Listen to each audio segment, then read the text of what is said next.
So far, our discussion has focused on necessary changes to the disability service system. But of course, the private sector is a critical component to the successful implementation of Employment First in Illinois. People with disabilities need places in the community to work. And so employers must not only understand and appreciate, but support and act upon the notion that hiring people with disabilities will be positive for their businesses. And the evidence supporting this idea is out there, with studies, for example, showing higher retention rates for employees with disabilities compared to their non-disabled colleagues, higher performance ratings in categories such as attendance, punctuality, dealing with supervisors, very few accommodations being needed in the workplace by people with disabilities, and low costs to providing those reasonable accommodations. Getting this information to businesses is important, but the studies also show that educational outreach that is too broad and does not focus on the specific needs of the employer and the implications for that employer will have very limited success. That's one challenge. Another is that while there are helpful resources and programs focused on workforce development available, not everybody who needs them may know about them, and some of them may go underutilized. A couple examples. One-stop career centers were established under the Workforce Improvement Act. They exist throughout the country. They offer training, job listings, referrals, career counseling, and other employment-related services all under one roof.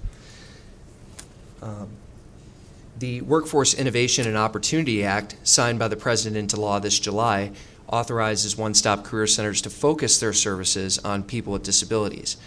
However, at least through 2008, the available data shows that only 3% of people with disabilities in Illinois are using one-stop career centers. Illinois JobLink is a free online service that matches employers and employees. Employees can create profiles and upload resumes. Employers can create profiles and upload job postings and instructions on how to apply. Significantly, Illinois JobLink has a feature that allows people with disabilities to self-identify by category of disability when creating a profile. And employers seeking to hire more people with disabilities have informed the Illinois Department of Employment Security that they would like to see more prospective employees self-identify.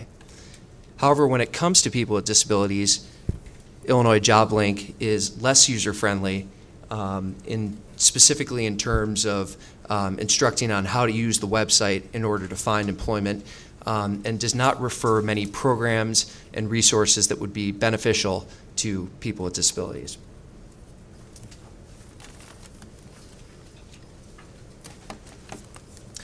In response to both of these sets of issues, the blueprint's recommendations emphasize enhanced outreach.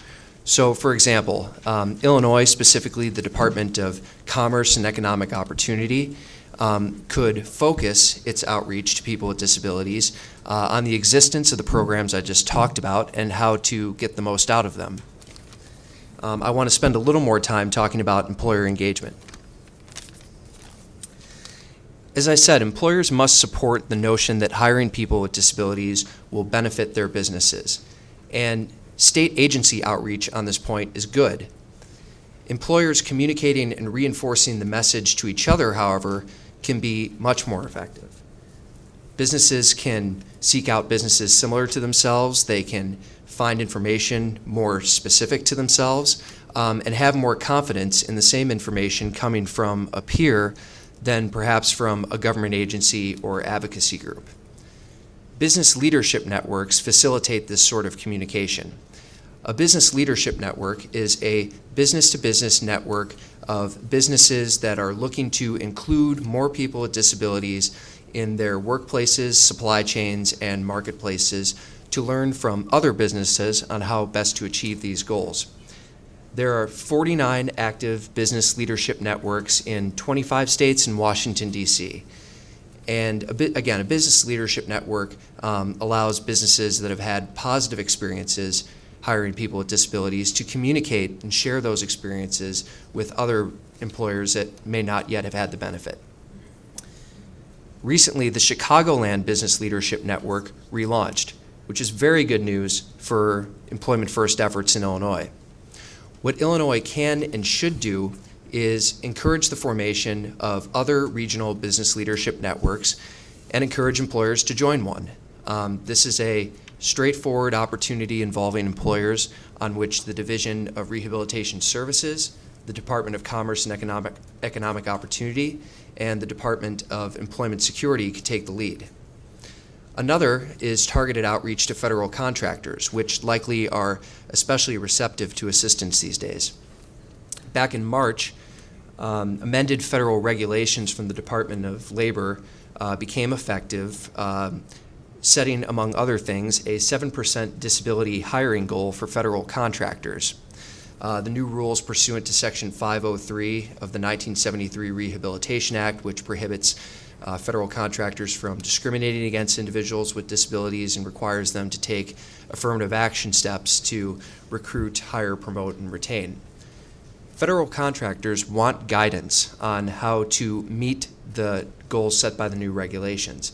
And again, the Division of Rehabilitation Services, the Department of Commerce and Economic Opportunity, and the Department of Employment Security could provide that focused guidance, specifically through educational outreach materials and technical assistance on how to provide reasonable accommodations and thereby meet the goals set by the new regulations.